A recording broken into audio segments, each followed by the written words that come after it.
ఉచిత ప్రయాణం ఇచ్చిన మాట వాస్తవం కాదా? ఇవాళ నేను అడుగుతున్న మా ఆడబిడ్డల్ని 200 యూనిట్లు మీ ఇళ్లలో ఉండే కరెంటు ఉచితంగా ఇస్తున్నామా లేదా?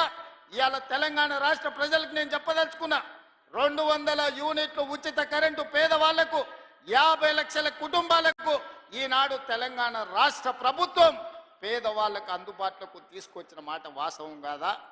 ఇవాళ అప్పుల పాలైన తెలంగాణలో 24 గంటలు ఉచిత విద్యుత్తు రైతాంగానికి అందిస్తున్న మాట వాస్తవం కాదా? అదేవిధంగా ఆడబిడ్డలకు 500 రూపాయలకే సిలిండర్ ఇస్తున్న మాట వాస్తవం కాదా?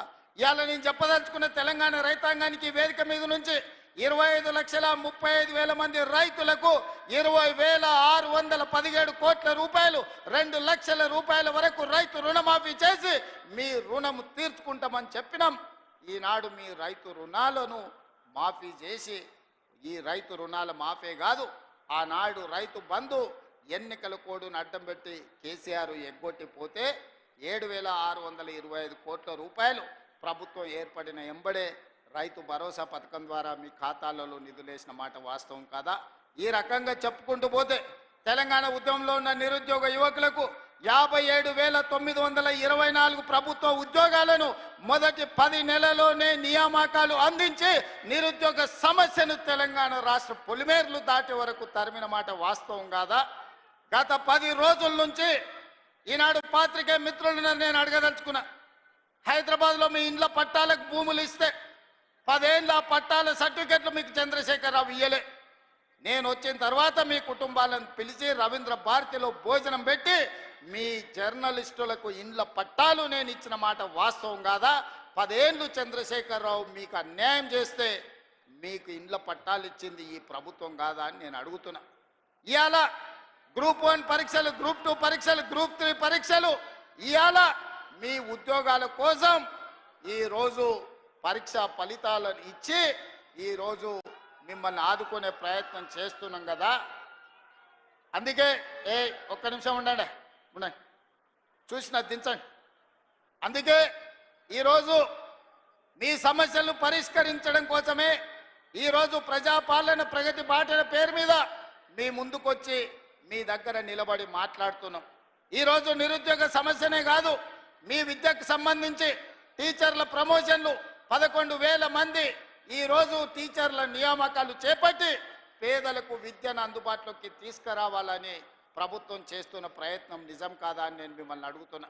మిత్రులారా, ఈరోజు రైతుల గురించి కానీ, మహిళల గురించి కానీ, విద్యార్థుల గురించి కానీ, నిరుద్యోగ యువకుల గురించి కానీ, తెలంగాణ సమాజంలో ఉన్న సమస్యల్ని పరిష్కరించడానికి పాత్రికేయ మిత్రుల నుంచి మొదలు పెడితే డాక్టర్లు, లాయర్లు, ఇంజనీర్ల వరకు ప్రతి ఒక్కరి సమస్యని పరిష్కరించడానికి ఈరోజు రాష్ట్ర ప్రభుత్వం ప్రయత్నం చేస్తున్నది. అందుకే ఆనాడు ధనిక రాష్ట్రంగా చంద్రశేఖరరావు గారికి అప్పచెప్పినాం, ఈరోజు దివాలా తీసిన రాష్ట్రంగా మా చేతికి అప్పచెప్పిండు. అందుకే మిత్రులారా, ఈరోజు ఈ సమస్యలు పరిష్కరించడానికి ఉన్నది ఉన్నట్టు వాస్తవాలను మీకు వివరించే ప్రయత్నం చేస్తున్నా. ఈరోజు రాష్ట్రానికి బడ్జెటు ఆదాయము తగ్గిపోయింది. బట్టి విక్రమార్క గారు పోయినసారి బడ్జెట్ 2,91,000 కోట్ల రూపాయలకు పెట్టిండు. కానీ వాస్తవంగా మేము గతంలో వేసిన అంచనాల కంటే తగ్గించి ఆర్థిక పరిస్థితి అబద్ధాలతో ఉండకూడదని బడ్జెట్ను తగ్గించే పెట్టినాం. అయినా అంచనాల మేరకు ఆదాయం రాలే. ఇవాళ మేము పెట్టిన బడ్జెట్ 70,000 కోట్ల రూపాయలు తక్కువతో ఈరోజు బడ్జెట్ ముగియబోతుంది మార్చి 31 తారీఖు నాడు. మరి ఇన్ని కష్టాలున్నా మీకు ఇస్తామన్న మాట ప్రకారం సంక్షేమ పథకాలను ఈరోజు అమలు చేసే ప్రయత్నం చేస్తున్నాం. అభివృద్ధికి అవసరమైన నిధులను ఈరోజు విడుదల చేస్తున్నాం. అభివృద్ధిలో భాగంగానే స్టేషన్ గన్పూర్కి ఈరోజు మీ విద్యకు ఇంటిగ్రేటెడ్ రెసిడెన్షియల్ స్కూల్స్ కావచ్చు, 100 పడకల ఆసుపత్రి కావచ్చు, మీ సాగునీటి ప్రాజెక్టు కోసం కావచ్చు, మీ ఇంటిగ్రేటెడ్ రెవెన్యూ డివిజన్ ఆఫీస్ కోసం కావచ్చు, మీ స్టేషన్ గన్పూర్ అభివృద్ధి కోసం కడియం శ్రీహరి గారు పెద్దలు అడిగిన ప్రతి మాట నిలబెట్టడానికి ఇవాళ 800 కోట్ల రూపాయలు మీకు మంజూరు చేయడమే కాదు, ఇంతకుముందు పెద్దలు కడియం శ్రీహరి గారు ఇదే వేదిక మీద నుంచి ఇంకో కొత్త చిట్టి మళ్ళా తీసి నా ముందల పెట్టిండు. కాగితాలు అక్కడ ఇచ్చిండు. కడియం శ్రీహరి గారు మొత్తం వినతి పత్రాలు ఇచ్చిండు.